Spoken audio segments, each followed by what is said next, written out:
Almost. Oh, yeah. Then be here with you doing this right now. The way of mastery. And just take a breath for a second. Let's just take a minute to. We've been out in the lab, and I know what it's like out there in the lab. You get a chance when you're in the lab to see how much of this is philosophy and how much of these new ideas we're trying to learn are really a part of our nature, or like the Course in Miracles says, or whether or not these are ideas that we like to play with like toys and then put them down. It talks about, it can be a toy. Like, oh, that's an interesting concept, that's an interesting idea, and then just put it down and then go right back to thinking the way that we've always been taught to think.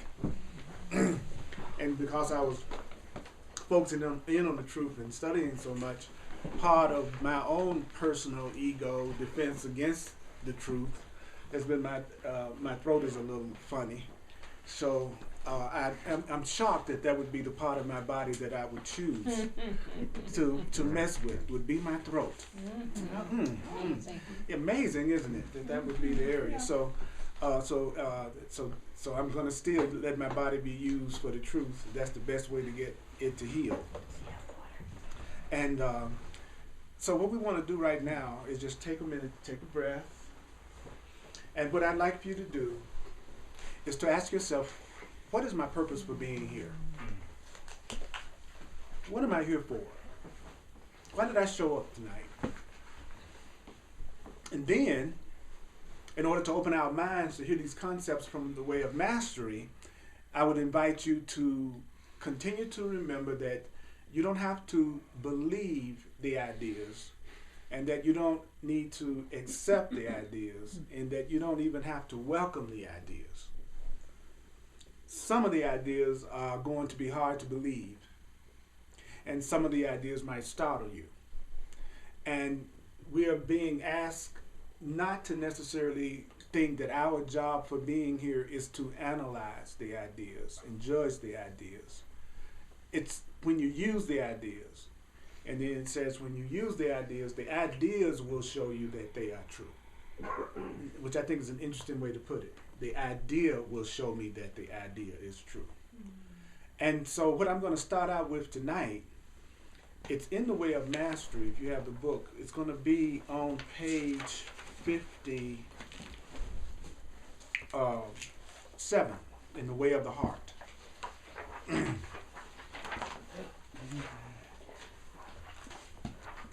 And I'm going to start with the paragraph that says stillness does not mean non-activity.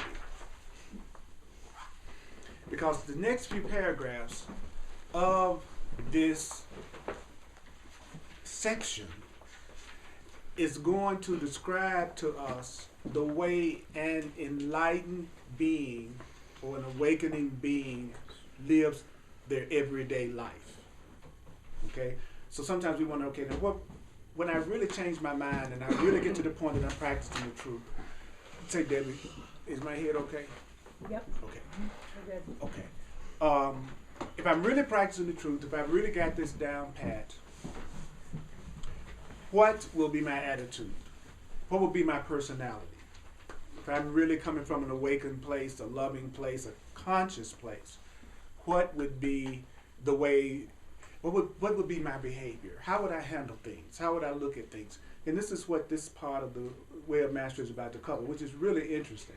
Would you be interested in hearing that? It'd be great to know, like, what would I be like when I finally stopped acting like a damn fool?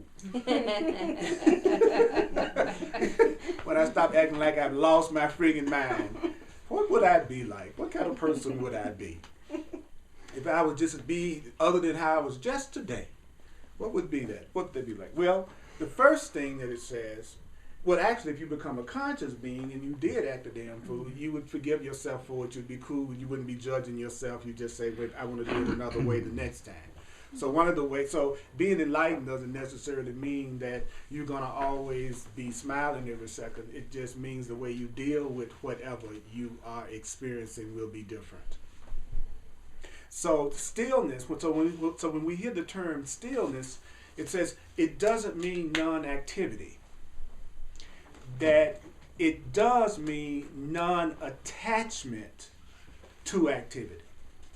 If there's someone that wants a seat, there's one seat up here.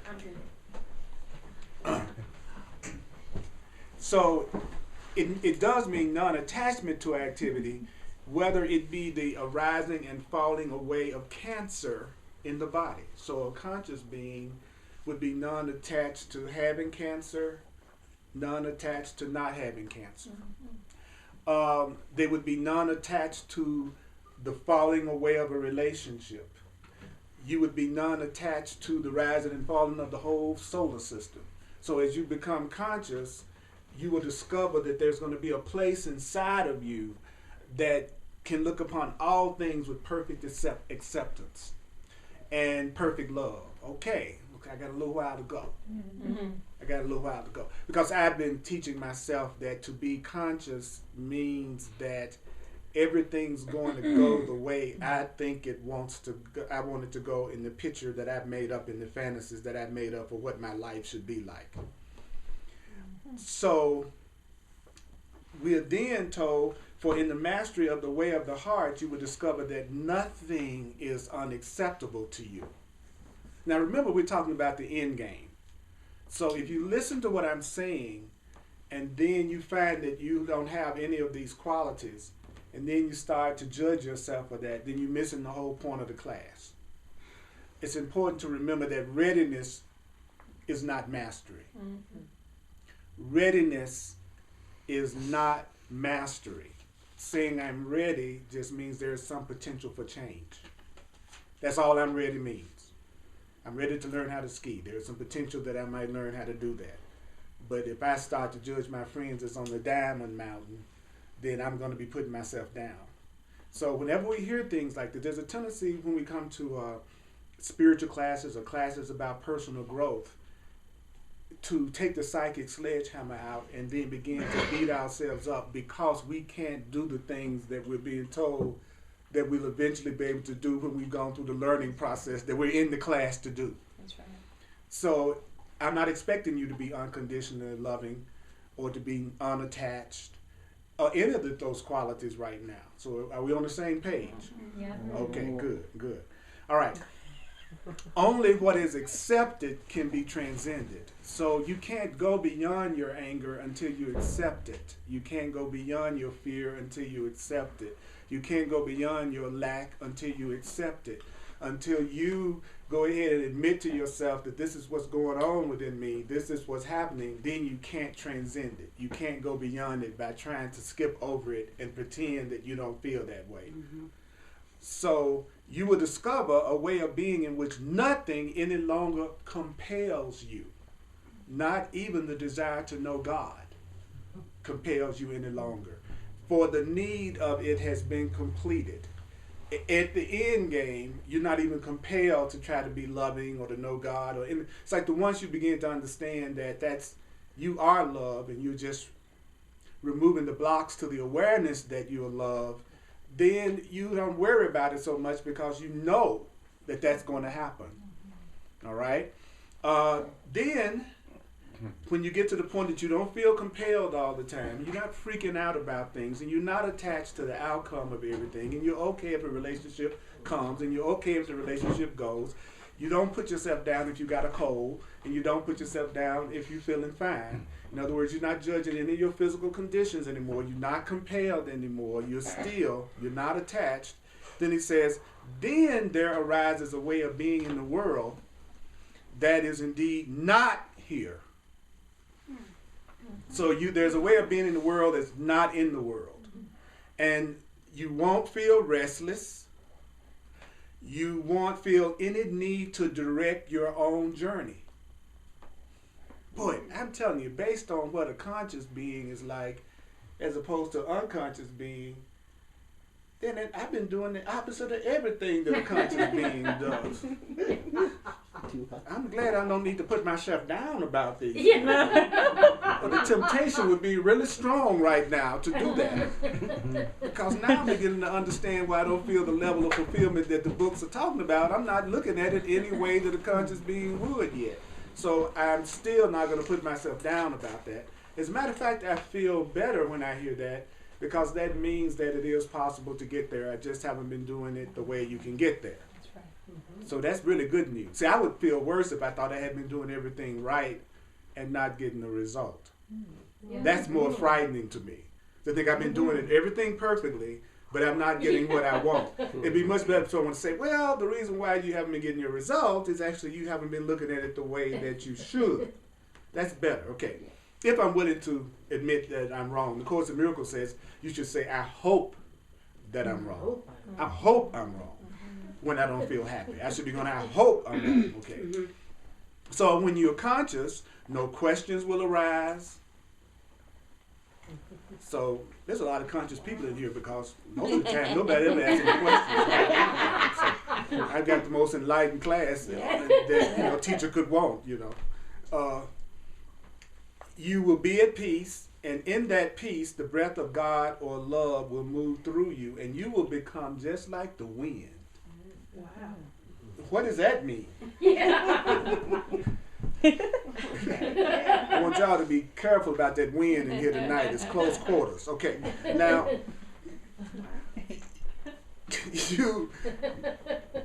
you won't know where you came from, and you won't know where you're going. But you'll be living in perfect trust and perfect rest. So I'm partial wind because I don't know where I came from, and I don't know where I'm going. Yeah. But I don't have the perfect trust yet and the perfect rest yet. So you all are maybe some breezes. You haven't worked up the wind level yet. Is that cool? Mm-hmm. All right. The world may not know you. You're pretty successful there too, right? No questions. Don't know where we're going. Don't know where we came from, and the world don't know you.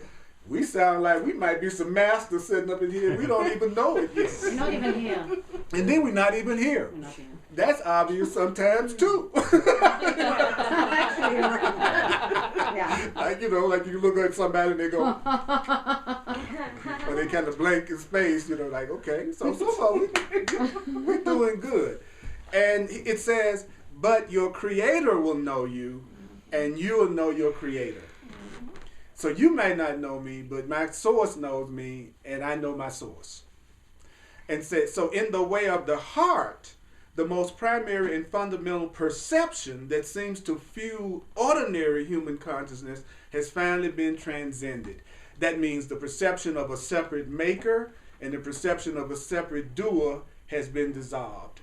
And you once again will understand the depth and profundity of the simple terms of this sentence, which says, of myself I can do nothing. Of myself I can do nothing. All by myself I can do nothing, is what you recognize at the point that you become conscious. You don't even think in terms of doing anything alone because you're too aware that it's impossible for you to do things alone, and that you never are alone. So of myself I do nothing, but through me the Father or the Creator does all things. Okay, that's a little bit of it. Okay. Then it says to rest in such a perception. So when it says to rest in such a perception, what does that mean? To rest in a perception that of myself I can do nothing and that my Creator does all things through me. It means that you come to realize that the self that you are merely a conduit. You're merely a conduit. That's it. What is a conduit? You're a channel through which mystery lives. So if you want to enjoy somebody in a relationship, they would be a lot more interesting if you saw them as a mystery than they would be if you thought you had them all figured out.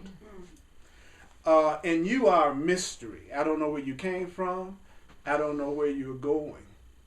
So you are a mystery. I am a mystery. And he says, so I'm going to be a conduit through which mystery lives itself. That means I'm going to be a conduit that love pours forth. The thing I think about the most before I do a class is I really would love to get anything out of the way that would keep you from feeling love pouring through me. Now, I got an ego just like you, so my ego is talking all the time too. You know, telling me things about myself that are designed to make me feel afraid or worthless or no good or not positive or not, you know. Anybody familiar with that voice? This, the inner critic. All right. The only difference as you begin to study more and focus on the truth more is that you tend not to follow its advice. Yeah. It's still talking. Just gonna drive off that bridge. Nobody's gonna miss you. But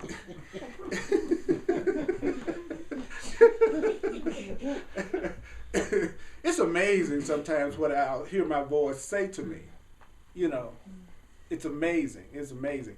I remember when I used to be a telephone installer repairman back 30 years ago or so. No, longer than that now. I could be retired. Well, anyway,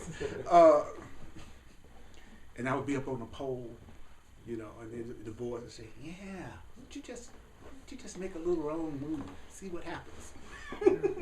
Or you'd be at the top of a pole, you have to open a little terminal thing to fix the phone line, and you open it up, and it'd be a wasp nest up there.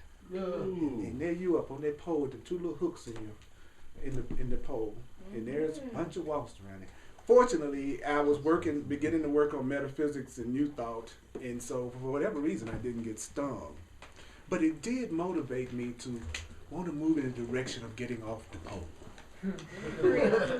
and doing something else, because I made the startling realization one day that if I could risk my life every day for a salary to do something that really wasn't fulfilling me, maybe it would make more sense to take a chance on doing what I really wanted to do with my life. So actually it became even more of a motivation for me to be a full-time teacher and to move in this direction. And think about that, because I used to find myself working harder, quote unquote, for somebody else than I was working for myself. That I didn't think twice about putting in 60 hours a week for the job, but what would happen if I put in 60 hours a week for me? And when I became self-employed, doing my own thing, I noticed that it took a lot of discipline to even begin to want to put in as many hours for myself as I did for a company I worked for. That's how programmed I was. So it took a lot more self-discipline to get up when I didn't have to, or to work on my stuff when I didn't have to. So when I hear people say they're ready to go out and do their own thing, I always think about how it is so important to understand that it takes a 100% completely different attitude than it does when I was employed. And sometimes it's like your mind will think it's like, oh, I'm on my own, but I'm do it like I did when I was employed. But actually, it calls for so much faith, and so you really have to get into that of myself I can do nothing, but through that which created me, I can do all things. You find that it's almost like when you travel to a foreign country. Like when I travel to a foreign country and I don't know the language, like when I went to Spain last year and stuff, you call on God all the time when you're in unfamiliar territory.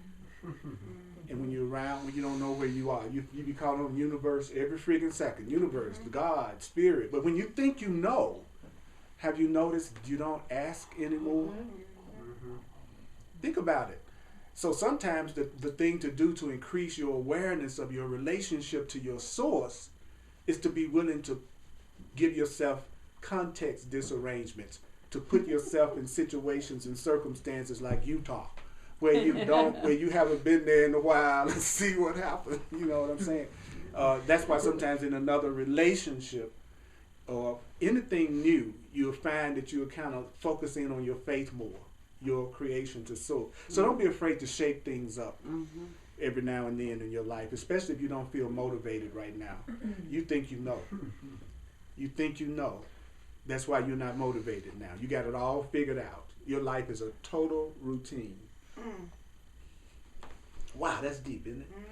So So if you want to be a conduit through which love pours forth, he says, then you will realize that there is nothing to be gained in this world and there's nothing to be lost in this world. You would know what it means to recognize that you literally have nowhere to go and nothing to achieve. You just become empty. You become spacious. So if I become empty and I become spacious, nature, the universe abhors a vacuum. So if I can create space, then something new can come into my experience. And while the body lasts, you're going to appear to be just like everyone else. So the most conscious beings, the most awakened beings that you could possibly meet, you probably pass by them in the mall and never realize it. Because they're going to look because if you're really smart, you kind of want to blend in more. And for all we know, the person that lives next door could be levitating in their living room right now. But the minute they came outside, they'd just be walking just like you and me. Because you know some stuff be going on in your house that people would be shocked if they knew what was happening. And then you come out the door and look normal. So we all fake it. So we all faking it. We just all actors. I remember being a little kid going, suppose everybody, I see all these great actors on TV and in the movies. I said, but suppose there are people that are that good of actors and they're acting in everyday life and you never see them on TV and in a movie. And that's us, you know. And so it also says you will arise in the morning and if you brush your teeth, and now check this out, when the body is hungry, you will feed it. Notice how it's talking as if you and your body are not the same thing. Now it didn't even say your body. It says when the body is hungry, you feed it. Because the purpose of your body is to relay messages back to you, and then you choose how you want to deal with the message. But we make the mistake of thinking we are our bodies, so therefore we don't get all the communication that we could get. Because it's just like you identifying with a hammer instead of realizing that you're not the hammer, so now you can use it. And that's what the truth teaches us. We think we are our bodies, so that keeps our body from being as helpful to us as we could, because its purpose is to be a learning device to help us remember the truth of who we really are. But we fall in love with the tool. So I want you for your tool. I want you for your learning device. Lord have mercy, that's the finest learning device I have ever seen. And then I want to take you out because I want to be with your learning device. And when you get conscious, you realize, well, she's not her body. She's that mind and that spirit that's animating it. And so who you really are going to be dealing with is that mind and that consciousness, not that body. So to just be into someone for their body without taking any consideration about their consciousness, you just will go on down to the funeral home and hang out with a dead body. You know what I'm saying? Just forget it. So if you're not interested in any mind and you just want the body, just, there's plenty of dead bodies hanging around. So, and that sounds kind of gross when you hear it like that, don't it? But that's exactly what's happening when the only reason why you want somebody is their body. Deep. And don't feel bad now. No judgment. No judgment. We're not judging you because you like bodies. Okay?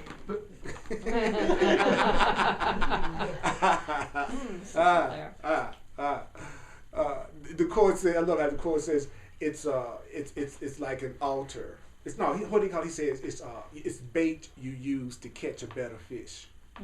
That your body is bait. That most people use their body as bait. My old bait ain't what it used to be. I used to get schools of fish.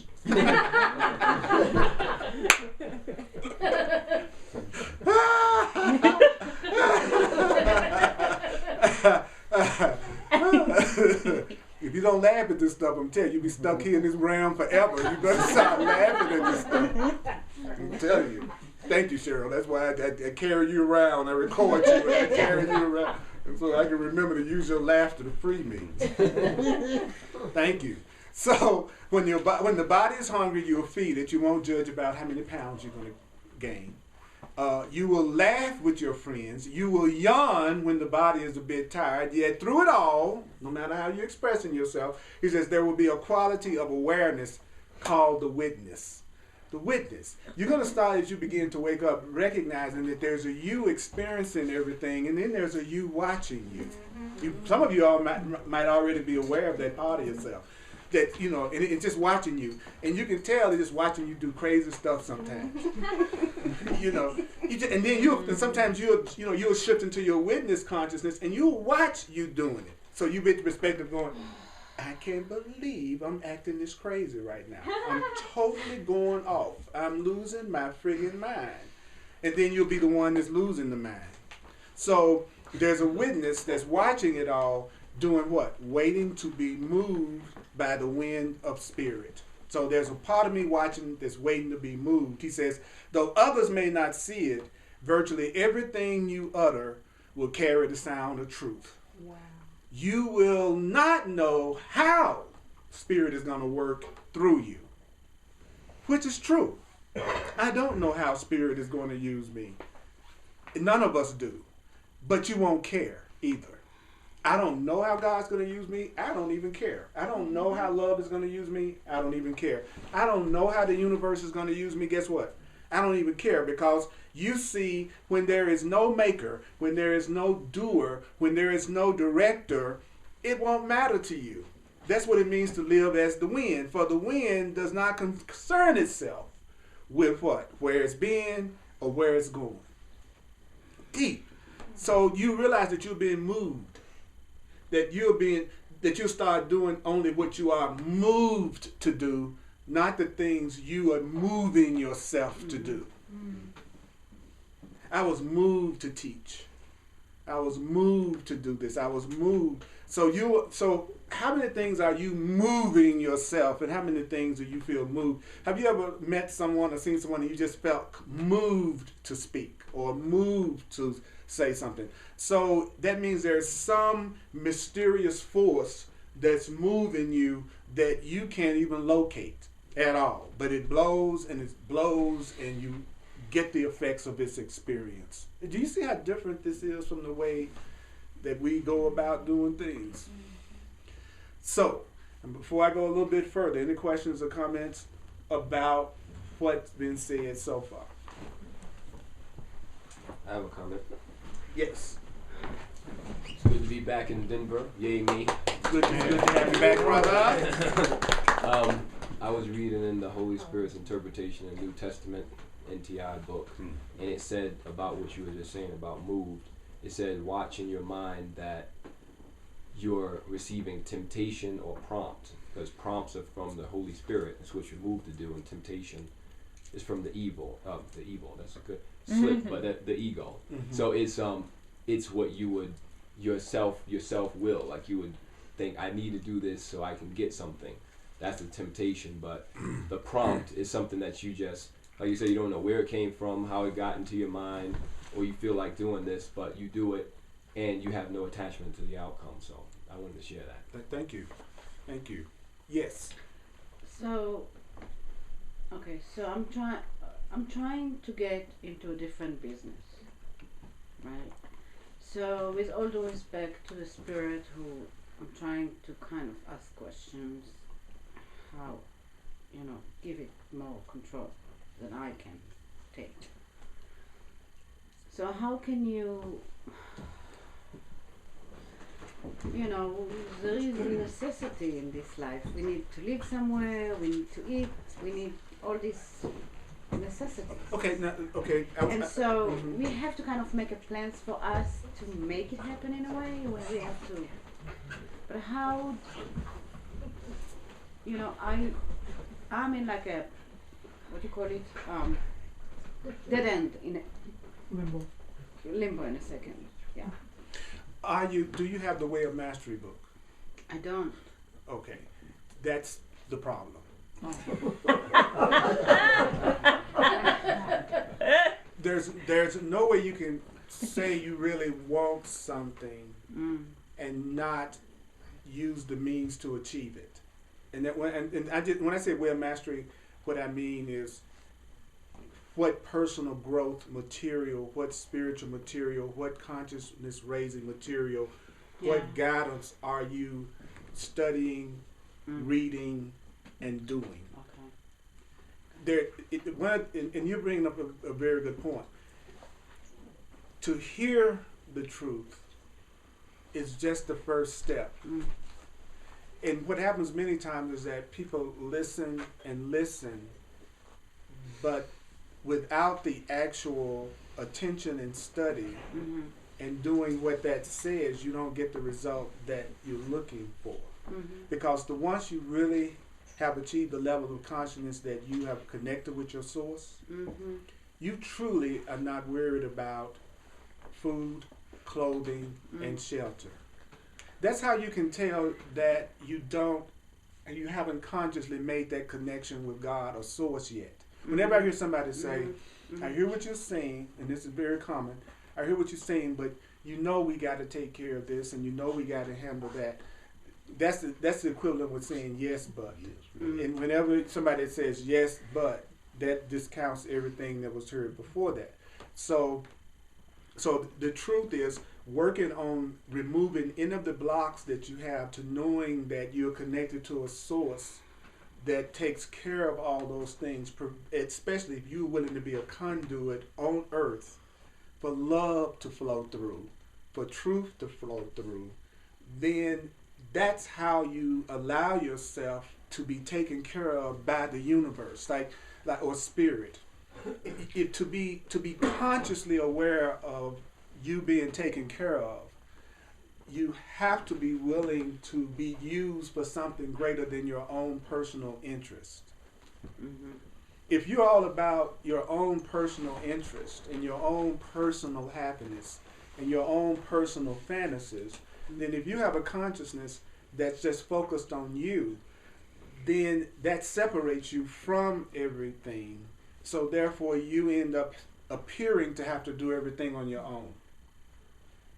And so the average person, we are almost like programmed to only be concerned about our own personal fantasies and our own personal needs, which would not be the case if you had the awareness that you are connected to all things and that you are one with all things. Yeah. So anytime that I am worried or concerned, then I remind myself that means that I'm depending on my own strength separate from God's. So whenever you're afraid about anything, that means you're dependent on yourself alone. That's true. Okay? Yeah. Then the next stage becomes, I need to learn how to listen to my divine guidance. I am receiving divine guidance, inner guidance, all day long. It's like it's nothing that you can ask that you're not getting very specific guidance about. People say, well, why don't I hear it? Well, the voice of your inner guide is only as loud as your willingness to hear it. I'll say that one more time. God's voice is only as loud as your willingness to hear it. So I need to work on what? My willingness to hear it. And I also I had to let go of the perception that God was like a genie whose purpose was for me to rub its belly and then it gives me whatever I want. Oh, it's not? Oh. Right. That's a good point because you'll find that... Just kidding. No, but no, actually you're telling the truth. No. The average person looks at the Creator as merely something that you go to in order to have a fantasy or desire that you want to see happen. And that's strictly the Creator's role. I come up with what I want, you give it to me. I come up with the next thing I want, and then you give it to me.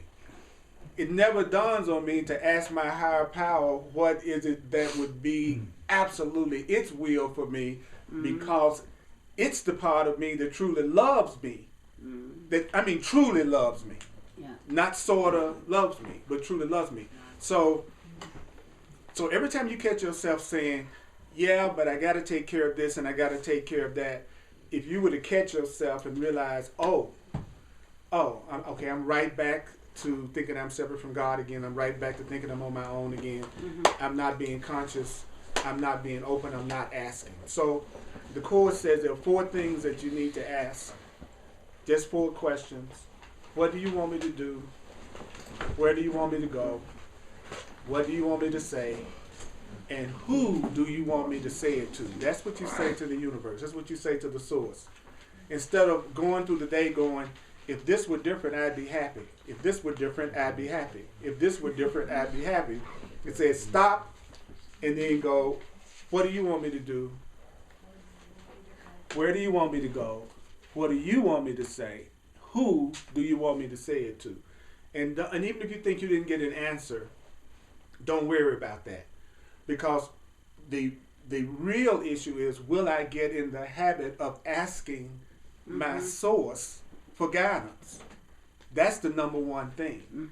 Because if not, the only thing that's going to happen is you're going to put yourself in a new situation to give yourself the same experience. That's the only thing that's going to happen. Yeah. Your ego is going to keep coming up with new things for you to do. And then you're going to go and do it, and then you're going to be dissatisfied again after a little while. So what we want is total fulfillment, right? That's what we want. So again, if I was to work on the rest of the day with, of myself I do nothing, but through me the Creator does all things, that would be the thing that would begin to bring the joy and the happiness and everything I've ever wanted in my heart into my life. For real. For real. How do I know if I've gotten to that point? The way you will know it is because you'll be doing it. You'll actually be going, what do you want me to do? Where do you want me to go? What do you want me to say? Who do you want me to say it to? Of myself, I can do nothing. I'm sustained by the love of God. Give me another way to look at this. I'm never upset for the reason I think. I only have one problem. It's already been solved. You know, you would be actually talking this stuff instead of reading it, just reading it. It would actually become your way of looking at things and your way of communicating. When it gets to that point, then that's when you know you're beginning to really truly change your mind.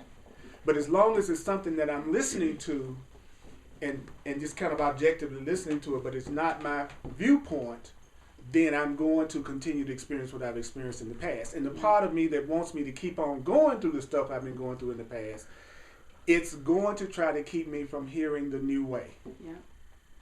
And I'm going to say that over and over again. You know why? Because I need to remember that the next time that I'm going through something that's less than peace. Okay, so guess what? It says you will not know how Spirit will work through you. You won't care. I love that. You won't care.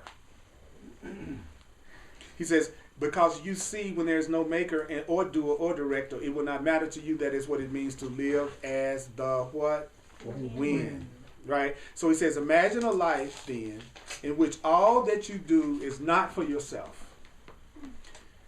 That's why it really helps if you're trying to like get in the habit of doing things that's not just for yourself. I'll tell you the easy way. You know the easy way? Want to know the easy way? Yes. Surround yourself as much as possible with people you love. It's only a sacrifice if you're surrounded by people you don't love. I'm glad that went over really great. Okay, now.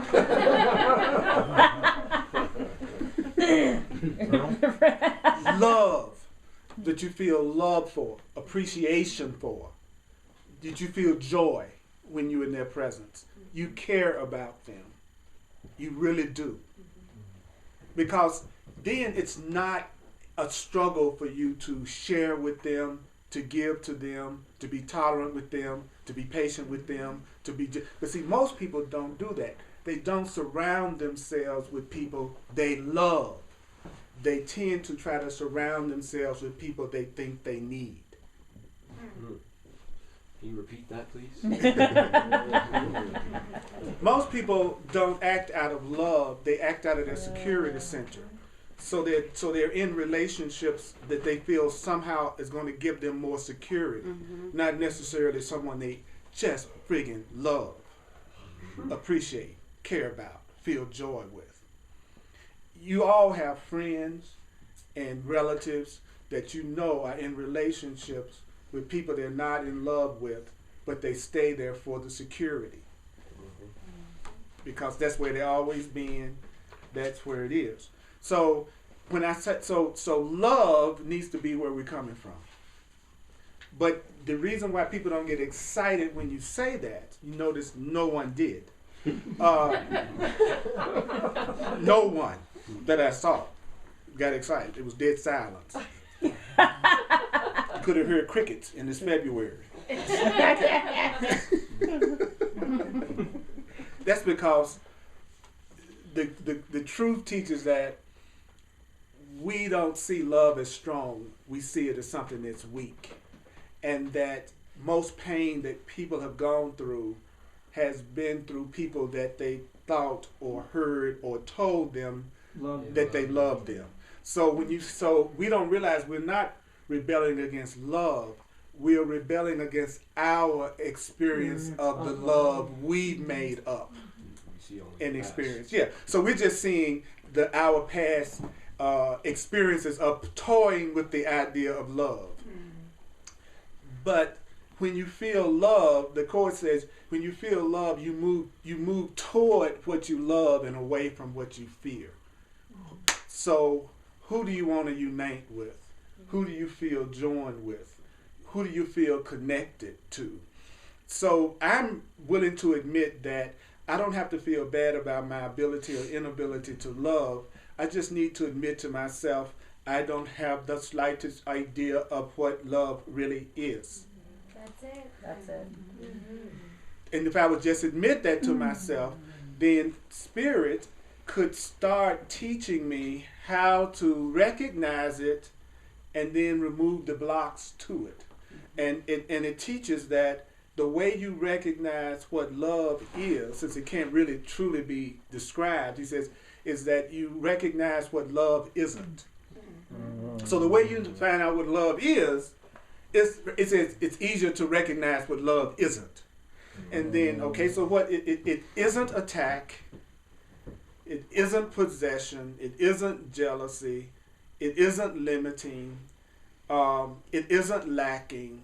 So based on my past experience, I thought I was experiencing love, but I really wasn't experiencing love. So that tells me that love could possibly be here for me. I just have not allowed myself to remove the blocks to my being able to appreciate it and recognize it, and that gives me hope. It's a lot easier to forgive somebody if I realize they didn't really love me in the first place because they didn't really know what it was and I didn't either, than to believe that somebody really loved me and they was mistreating me, but they loved me. You see what I'm saying? Yeah. It's easier to forgive if you recognize that we don't know what it is. Yeah. Now, how do we know it's not anything we've been taught? By the experiences that we've gone through. Because love has no guilt in it and no pain in it. No fear in it and no lack in it. So that effectively wipes out everything that I've experienced that I thought that was love. What it really was a very attractive form of fear. It was fear that I liked. That's what I was calling love. How do I know it's fear that I like? Because when you look at somebody else, I freak out. So what I'm really in with you is fear that I like. So I'm looking forward to what it's going to be like when somebody really loves me. That's exciting. Wow. Isn't that exciting? Yeah. That one day you all are going to actually be loved. Woo, woo, woo. Yes. Yeah. Don't forget, the first step to having something is, at some level, desire it. Okay. So, desire that. Yeah. Desire that. Wow. And so it goes on and says, imagine a life in which what you do is not for anyone else. Imagine a life in which creativity flows forward from a source so deep within you and around you that no language or dogma can contain it. A force and a source that knows how to express itself through you in such a way that it is constantly and only serving the atonement, which is the awakening of all of creation to the truth of God's presence. Woo! Woo! Woo! Woo! Wow. And each one of you can do that in your own unique way that no one else can do it the way you do it. Isn't that wonderful? That if you're truly being true to yourself, there is no competition because nobody else can do it the way you do it. But since nobody else can do it the way you do it, then you might have to let go of the need to have validation by everyone around you before you can actually follow your heart. That's the scary part, because there's a part of us that really feels like we need someone to go, okay, Earl, you want to be a Course in Miracles teacher astrologer. All right. You can imagine how big that went over. But I knew in my heart 27 years ago that that's what I wanted to do, even though nobody around me was doing it at that time. I barely had even heard of the Course in Miracles, let alone adding that I was doing astrology and numerology and in the fundamentalist South in Memphis, Tennessee. Memphis, Tennessee, you've heard of the Bible Belt? Yeah. Memphis is the belt buckle of the Bible Belt. But guess what? It worked because I was really focusing on what the Course was teaching, and that's what I really wanted to do in my heart. But if I had to look for everybody around me to say, that makes perfect sense, go ahead and do that, I never would have done the thing that's been the most fulfilling thing I've ever done in my life. You know, amazing. So what I'm telling you is, pay attention to your desires. And if you think you know what you really want to do and it's not working, then at some level there's a part of you that does not feel truly worthy of that peace that you want through that. That's why loving yourself is so important. If there's any part of you that feels like you're not valuable or that you don't deserve to be happy, even if you're talented, you're not going to allow yourself to reap the fruits of what you're doing. Because if you don't love yourself, why should something good happen to a person that's unlovable? That's why you can be the most talented person around, but if you haven't dealt with your own unconscious guilt or fear or feeling that you're unworthy, then even if you manifested it, you wouldn't allow yourself to truly enjoy it. That's why you want to be on a level of consciousness where it's okay if it happens, it's okay if it doesn't happen, because then that takes the fear out of it, and when the fear is out of it, there's nothing to block it. Because it's fear that blocks love and happiness. So if I'm judging myself by how successful I am from the world's perspective, then I'll never let myself enjoy being a teacher. If I go, I'm not a successful teacher unless this church is full and I'm on Oprah, instead of just the fact that I love being a conduit for the truth to come through, then I can be happy every time I teach. But the minute I start judging it by the world's values, then I'll never let myself do what I love. And I watch people who have so many gifts not pursue those gifts because they're concerned about how much money they're going to make. So they don't even do the thing they love because they put the money before their heart's desire, not knowing that if you're really following your heart's desire, you're following the impulse that God put inside you for your role and your function right now. So you are going to be provided for because you are truly sustained by the love of God. But you have to have the courage, right, to follow that impulse, even if other people think you're crazy. It takes guts, doesn't it? So sometimes it's easier to go get a job. And that's cool too. That's fine.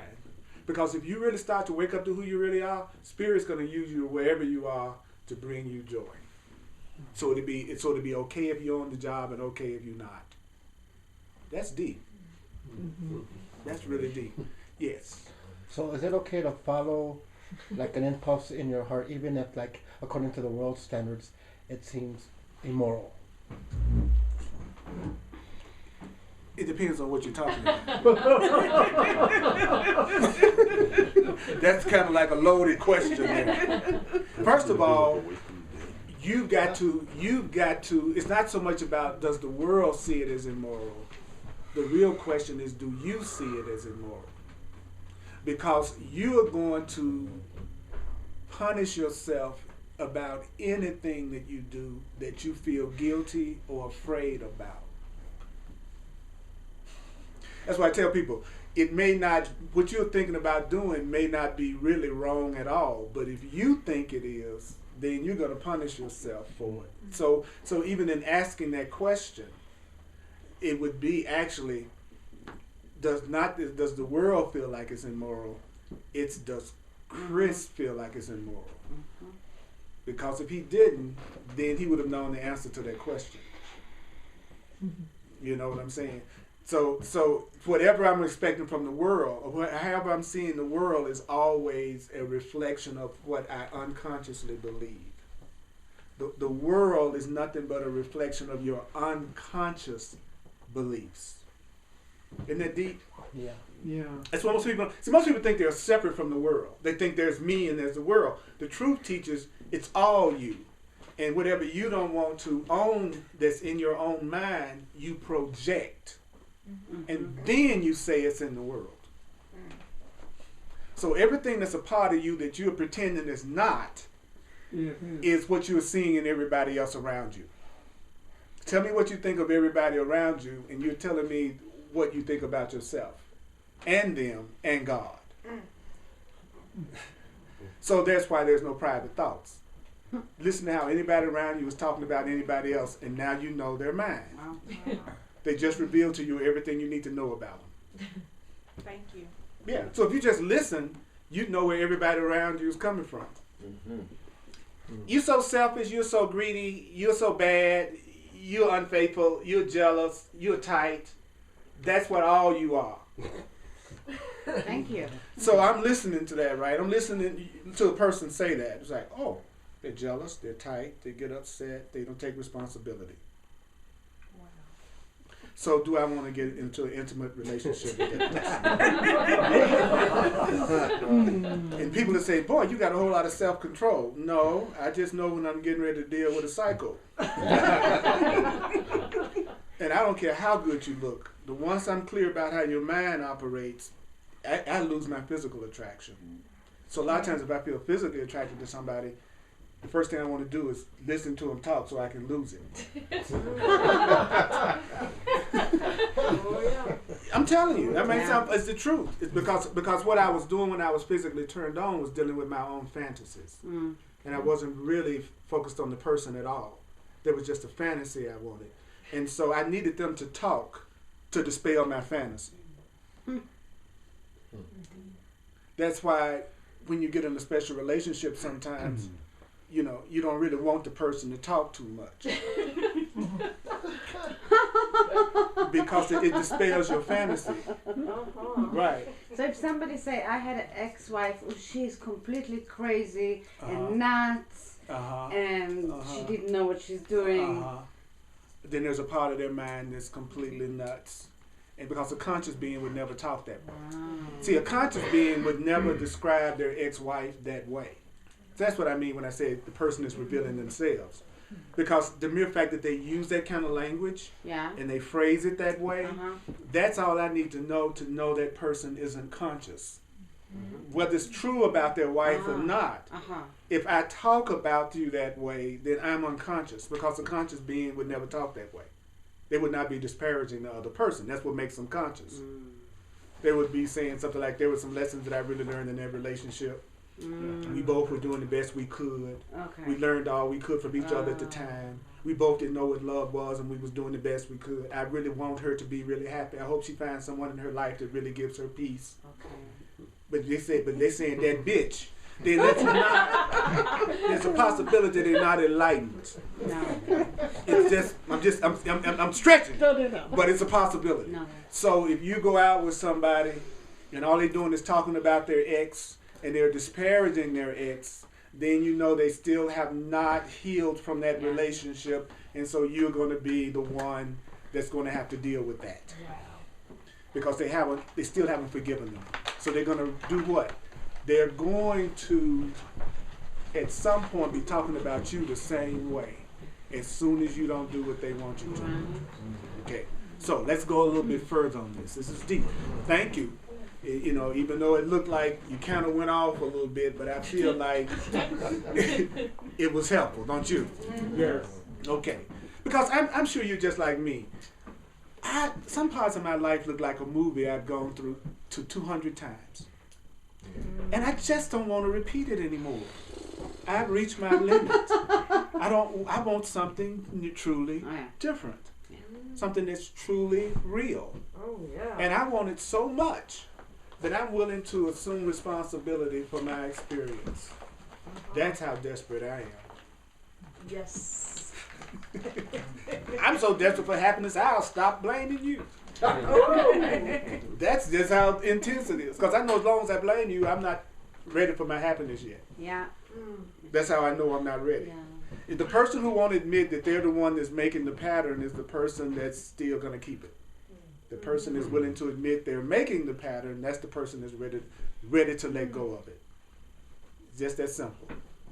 So wherever in your life you're still saying it's your fault, that's the area of your life that you want to keep the pattern that you've been experiencing. So every time you say, I was the nicest person in the world and they mistreated me, okay, there you go. Here comes the next one. There was something in me and something in them that we needed to learn something with each other. I take responsibility for my experience of that experience, and I'm ready for something totally different. Now I'll have a new experience. Okay. You're the common denominator in every situation that's ever happened in your life. In all your relationships, who's the common denominator? You.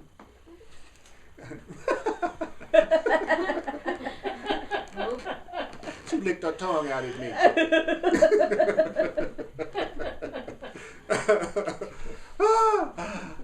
In the different circumstances, that would have been a great response. But right now, that's... She's flirting with you, Earl.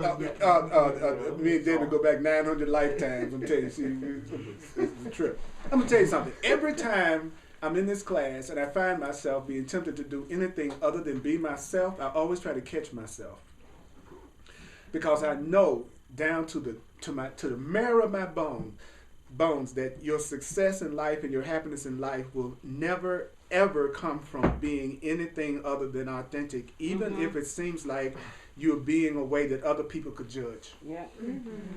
So I go, should I say that? And then another part of me go, yes.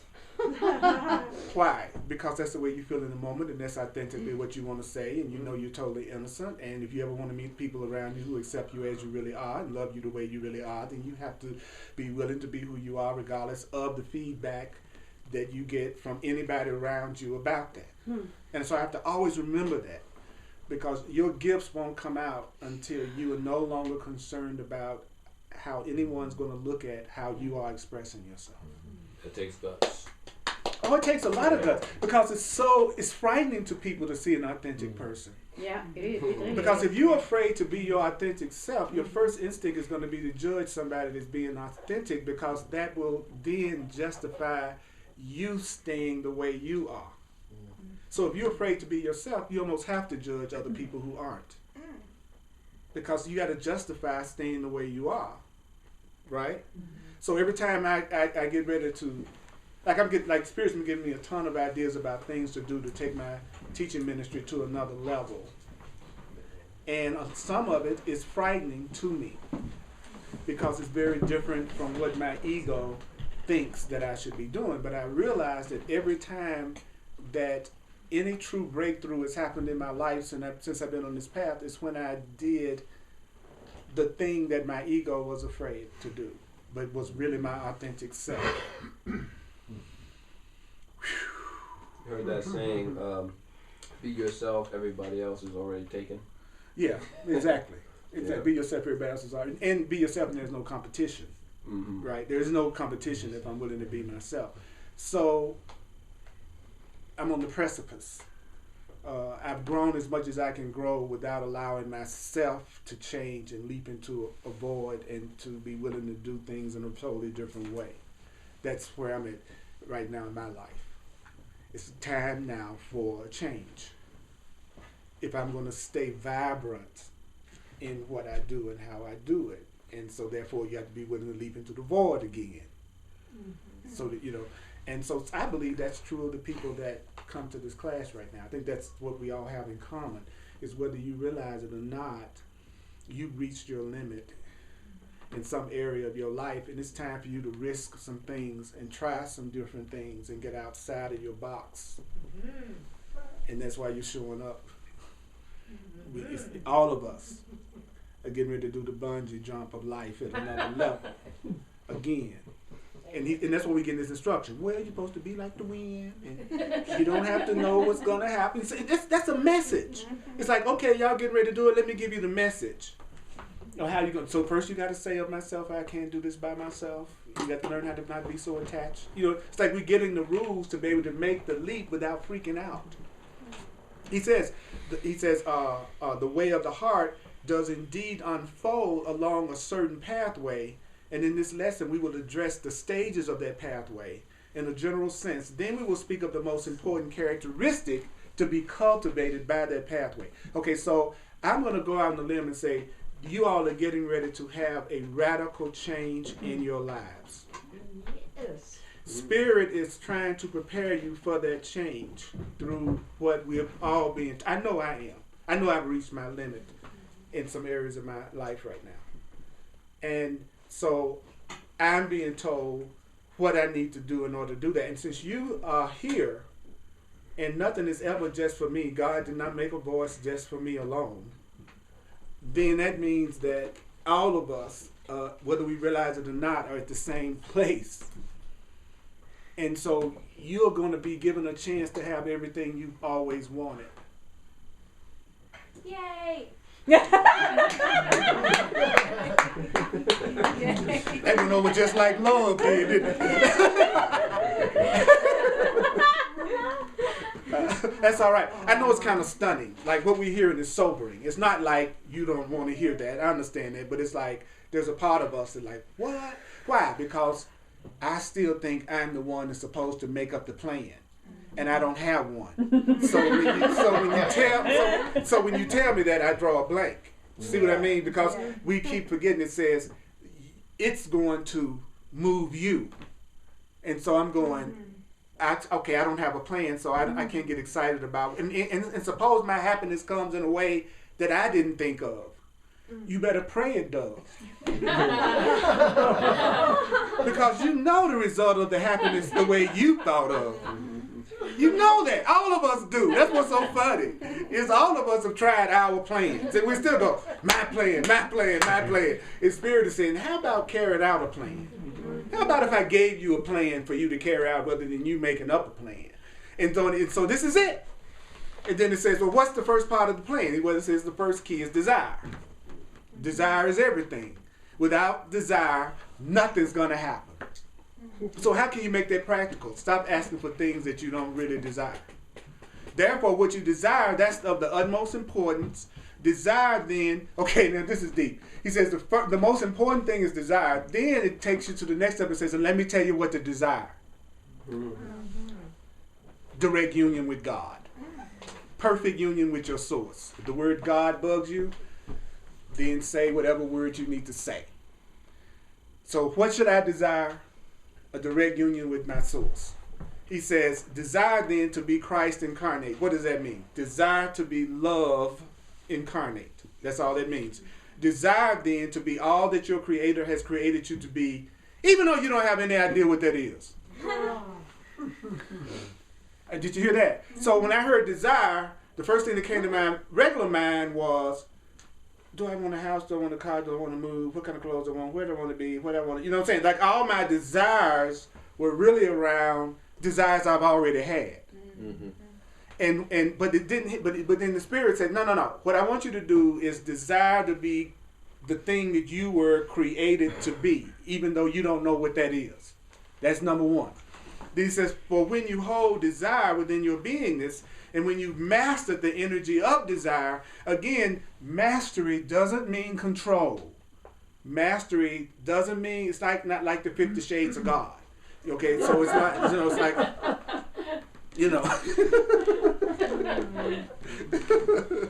that was the funniest movie I've ever seen. I just laughed at the end of it, just cracked up. Okay. So funny. They was trying to make a politically correct bondage movie.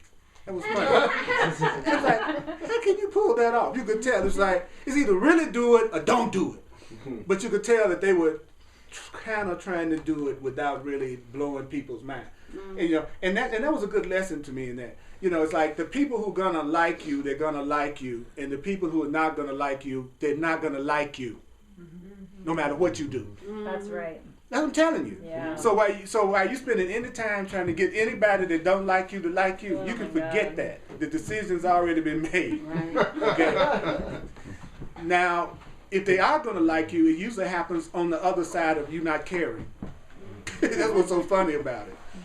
So you follow me? So what I'm saying is this: whatever you're getting ready to do, whatever that burning impulse that comes from higher power is, abandon yourself. Do all of your evaluation beforehand. Weigh all the pros and cons that you think you need to weigh. But once you make your decision, abandon yourself 100% into that decision without holding back at all. And that's what you have to do in your love relationships, even if you were just hurt. The worst thing you can do if you hurt yourself, you hurt yourself through a relationship, is to go into the next one cautious. Yeah. Because if you do that, you're going into the relationship with fear. You go into the relationship with fear, you know how it's going to turn out. Even though your wisdom would say, I'm just being cautious. Well, then you need to back off that person. If you're cautious, then that isn't the person. I need them to do all the things the last person didn't do. Well, you're really attracted to them so that they can make up for what the other person didn't do. In other words, you didn't treat me right, but you are. So I'm looking at you in terms of what you did. Yeah. And so I'm watching you in terms of what you did. So I'm not really in a relationship with you. I'm in a relationship with the person that's not there. And most people are in relationships with people who aren't there. They're not being present with the person they're with. They're just thinking about the people of the past that they've had relationships with. And they think they're being wise by not being vulnerable. So and when you're not vulnerable and open, love can't come through you and love can't come through the relationship. So I'm sorry. I don't care how much you've been hurt. Being self-protective is not going to bring love to you. It's going to be, I was hurt and I'm going to open up again. Right. I was hurt and I'm going to open up again. Because true love will protect me. Yeah. But fear won't. So if I'm going in with a lot of suspicion and fear, why the heck you want to be with somebody you got a lot of suspicion and fear about anyway? That's crazy to me. It's like, why do you want to be with somebody that you holding back with? Unless it's somebody you don't believe you need to be with, no way. That's why you holding back. So it's really kind of obvious they're wrong. we miss little hints like that. How do I know this is not the right one? I'm scared to death. But he's so cute. She's so cute. There you go. Go to the funeral home. Can we please bring them to the class? That's right. Go to them. Bring them to the class. Bring the corpses. Oh, bring the corpse. Yeah. Okay. Well, sometimes corpses do come to the class.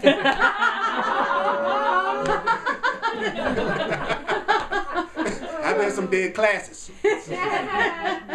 So now, you know what I'm saying? So it's so simple that it irritates us. Because see, that's scary. For me to say to you, stay open every relationship, stay open every that's why when somebody get, older, sometimes it's hard, it's like sometimes women will say, oh, men is attracted to younger women, blah, blah, blah, blah. What happens a lot of times, speaking from the perspective of a man over 60, okay, so I can speak from experience. Oh, you do.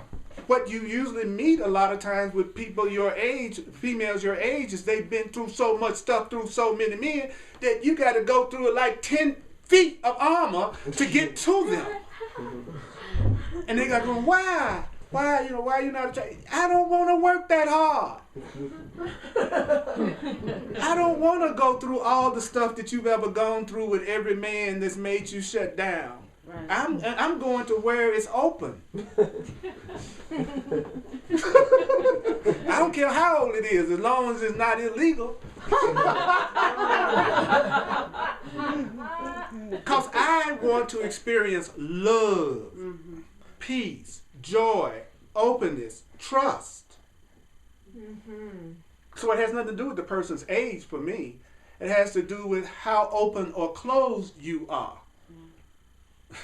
If you're closed, then you can't be the right person for me. If they're closed, they're not the right person for you. If you got to open them, you ain't the right person. If you are the right person, you all are open to each other. Yeah, it's so true. I just had this experience. Uh-huh. No, it's really very, yeah, well, it is what it is. People come in and they're afraid that their ex-girlfriend is going to be the next girlfriend. Right, that's what exactly what I'm talking about. So We on the same, that's what just I'm saying. If you find yourself attracted to somebody, always remember that they're generally reminding you of someone from your past. And that's why you're singling them out. Well, because it's only your past that you're using to gauge what you're attracted to. So you can argue with that, but if you take a minute and look at your relationships, you know it's true. Why would you be repeating the same pattern over relationships if you're really being attracted to different people? You're not. The minute you go, I'm attracted to her, okay, you just pointed out where you're getting ready to deal with your past again, unless you truly go there and go, I'm going to be 100% present with you. I'm going to be 100% open with you, and I'm going to deal with you today in the present as you are. Exactly. But a scary person can't do that. A scary person can't do that because a scary person isn't going to be open enough to have their heart open enough for a new experience to happen. So I'll say it again. If you really want to know what love really feels like, you can't be self-protected with the person that you say you want to be close to. Yeah. Even at the risk of being hurt.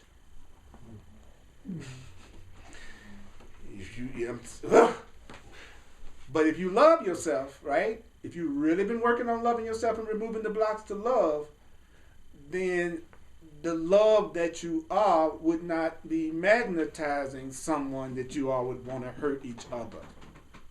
Somebody who loves you doesn't want to hurt you. Yeah. Somebody who loves you is listening to you. So if that's not happening, it ain't no real love there yet. But there's a need being met. Okay. Yes. So just based off of what you just said, I've been experiencing like something recently where a lot of times in relationships we think they're about control, and your partner wants you to do things a certain way because they want to control you, whatever. Yeah. But I learned that when you depend on someone and when you love someone and sometimes you don't know what to do, and that other person is the person you go to for guidance, or you ask their opinion on or whatever. And I noticed that every time that my ego gets in the way and I ask my significant other for an opinion and then don't want to use it because my ego is like, they're just telling you to do it this way because they want you to follow their script or whatever, then almost always it becomes a disaster. But I realized, I was like, wait a second. They actually want what's best for you. And them. Because they actually like you and want what's best for the whole scenario. And you want that for them too. So I kind of realized that and then just kind of started listening. And it's like, oh. You know what's beautiful about what you just said was it's important to ask yourself just that question. Who is this that I'm asking? Am I asking a person who really doesn't want my joy? Right. So even if I don't necessarily agree with what they said or even want to follow their opinion or advice, I should not be doubting their motive. Well, yeah, because if I don't know what's best to do, who else am I going to ask? The person I trust the most. They want everything that's good for me and them. So their opinion is probably, if I don't know. Well, here's a great The best thought. one. This is gonna mess with you, but I'm gonna Okay. say it. Okay. I'd love to hear it. Okay. It's a big revelation I had like 2 days Okay. ago. No one with a personal investment is a reliable witness. Boom, shalala. So if you're asking the advice or the opinion of someone who has any kind of a personal investment, then they're not reliable in what they're going to tell you. Mm-hmm. Because if they got a It's personal, biased. it's going to be biased. If you was to That's go to fair. if you was to go to your significant other and say, "I met a guy today that was really awesome, and I wanted to ask you if you think I should go out to lunch with him." Now, how reliable do you really believe his advice would be, unless he was really enlightened? So all I'm saying is, sometimes to really get an objective, a truly objective viewpoint, it's almost better to ask someone you trust who doesn't have a personal investment in Okay. what you're talking about. I can see that. You yeah. see what I'm saying? So I'm just saying that you will truly get a more objective response if they don't have a personal investment in it. Okay. You know what I'm saying? Yeah. So just be aware Mm-hmm. that when you ask your significant other, ask yourself, would that person have a personal investment in this? If you was like I'm thinking about moving out of town for a job. What do you think, significant other? they might love you so much that they want your happiness, even if it meant something that they didn't necessarily like. Mm-hmm. That's true love. Yeah. When you tell somebody, I want you to be happy so much that even if it's not with me, I'm willing to release you if I really don't make you happy, because I really want you to be happy. That's so you can tell when it's a person that loves you, Yeah, you can as opposed to a person that's thinking about themselves first, because all their answers are going to be about how can I make it better for me. Right. I'm looking out for me, and what you want to do is what we want to do right now is just go. I'm gonna finish this paragraph and then we'll be finished for tonight, and then we'll do a quick recap and we'll be out of here. Mastery. Thank you for all the participation and the questions and the things that you have brought up tonight, because what the things you're asking are what many people that are listening online want to ask, but they're not here to ask, as well as other people in the room. Okay, and so that's great, because that means some level of trust and safety is being established, because when people feel safe, they communicate. Mm-hmm. If you're around somebody and you say they're really quiet and they're not really communicating, generally it means they don't feel safe. If they truly feel safe, you won't be able to hardly shut them up. So people a lot of times quiet because they don't really feel safe to say what they really are thinking and feeling sometimes. And so the most important thing you can do in a relationship is to create a safe container where you and your partner or you and your friend really feel safe with each other, then and trust each other. Then you get the real communication. And that's not going to happen if you attack them for anything they say. So every time you attack someone who's honest with you, you're shutting down communication. And they'll stop communicating with you, still do what they're doing, but you won't know about it. So you're going off on them doesn't make them not do it. It just makes them hide it from you. So if possible, when someone's sharing, even if it's something you don't like, try not to attack them. I'm telling you. But I can't believe it. Okay, that's great. You went off, and you might feel justified going off. And I'm not saying that I understand you want to go off, but you're going to shut them down. They're not going to want to tell you anymore what's really going on with them. So you'll be with the person that you don't know. Yeah. And then they'll do something that'll shock you. Like whenever someone says, they just up and left me. And I go, no, you wasn't paying any attention to the signs. You weren't listening to anything that they were saying. And that's the way they got your attention. Because they wouldn't have walked out if they felt like they could have talked to you about it. Mm-hmm. So it just meant you weren't really paying attention. And that you didn't make them feel safe to communicate. And I'm saying this to you because I was one of those people who went off. And so that's why I got on the spiritual path, because I needed some serious anger management. So the Earl you see here is not the Earl they saw many years ago.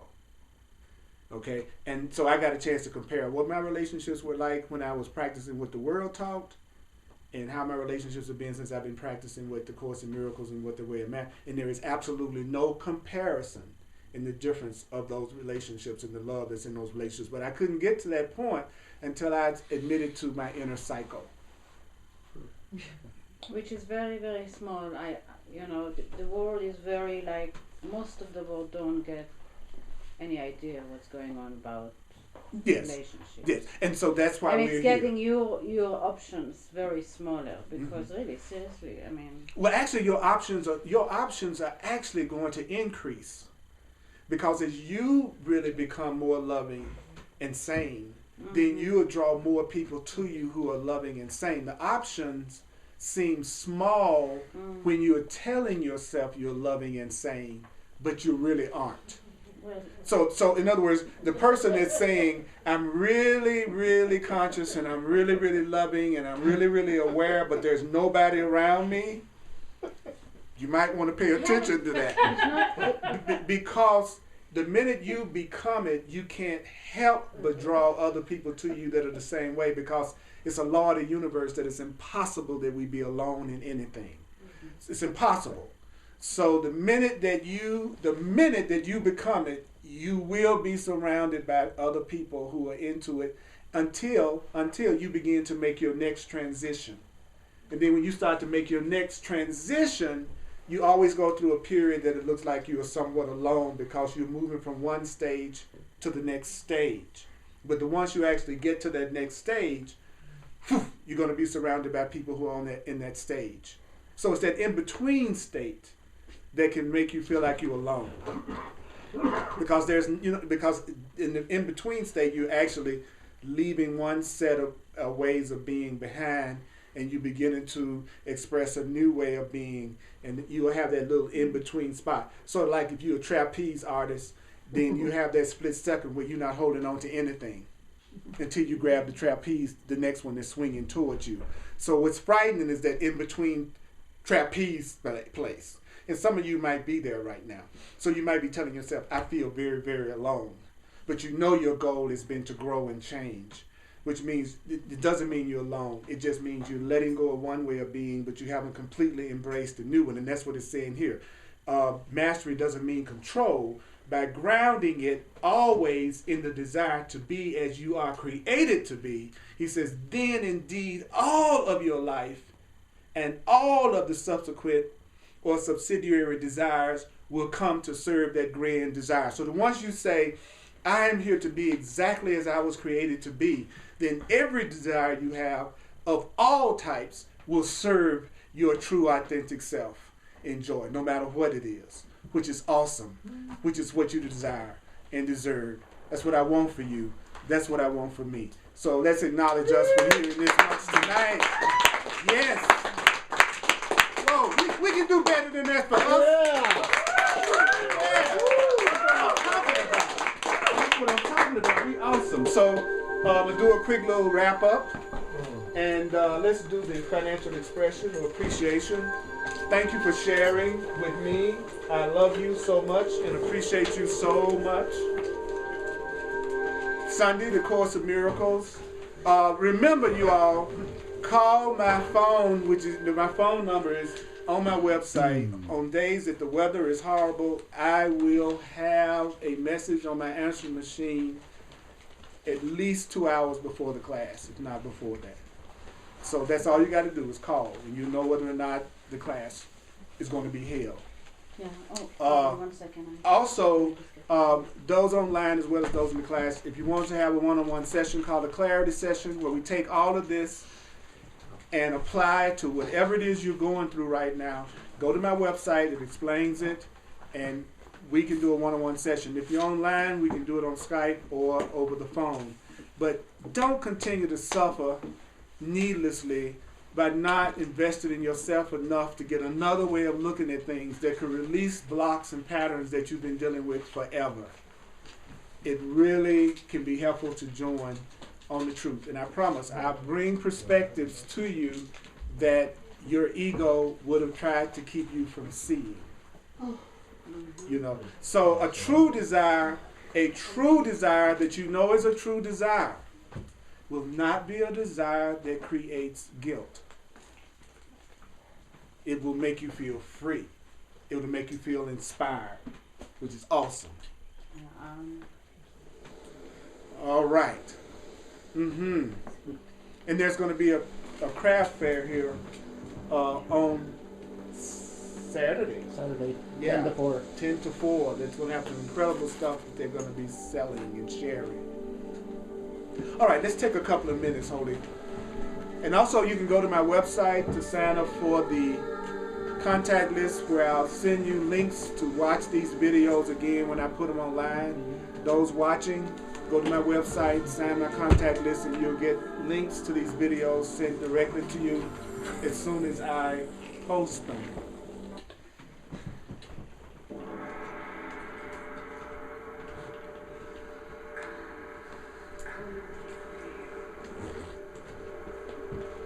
So the first key is desire. The first key is desire. The first key is desire.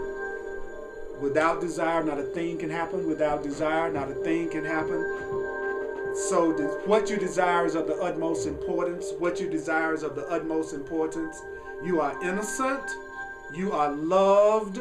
You deserve to be happy. You are not alone. You are supported. There's a divine plan for your life. Your life should be naturally abundant and joyful and happy. There are relationships that are perfect relationships for you. There's a role for you to fulfill in the world that no one else can fulfill exactly the way that you fulfill it. It's not too late to tune into what that is. You can't do it alone and on your own. Dedicate yourself and commit yourself to some type of a spiritual or personal growth curriculum. If you are saying that you're ready to change, but you're giving nothing attention or study, then be honest with yourself and say, hey, I'm really jiving around. I'm not really sincere yet, because when I'm sincere, then I'll do what it takes. I'll do whatever it takes to really have it when I really want it. I'll do whatever it takes. Of myself, I can do nothing. Through the Creator within you, all things are possible. Ask to be a conduit. Ask to be a conduit. You won't have to sacrifice the things that you really want to experience at the level of your humanness. So this is not asking for you to be broke, for you to be alone, saying that you cannot have things in the physical world that you physically enjoy. This is not a path that has to do with poverty, sacrifice, not allowing yourself to have abundance on every level. If you think so, you've missed everything I've said today. The difference is, right now, you want to really feel the fulfillment that comes from your connection to your true purpose and your true source. So you want to tell yourself, let me remember what my purpose is. Let me remember what my purpose is. Let me remember what my purpose is. Let me remember what my purpose is. Let me remember what my purpose is. Let me remember what my purpose is. Let me remember what my purpose is. Let me remember what my purpose is. Let me remember what my purpose is. Let me remember what my purpose is. Let me remember what my purpose is. Let me remember what my purpose is.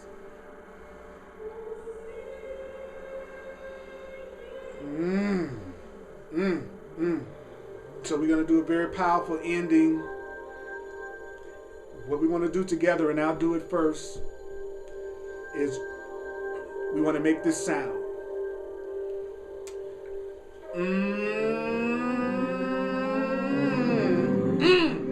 Okay, so we're going to do it together. You ready?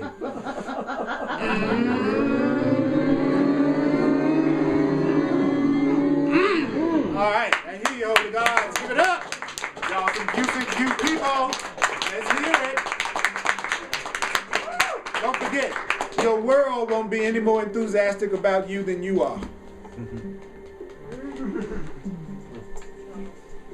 So don't forget the funk.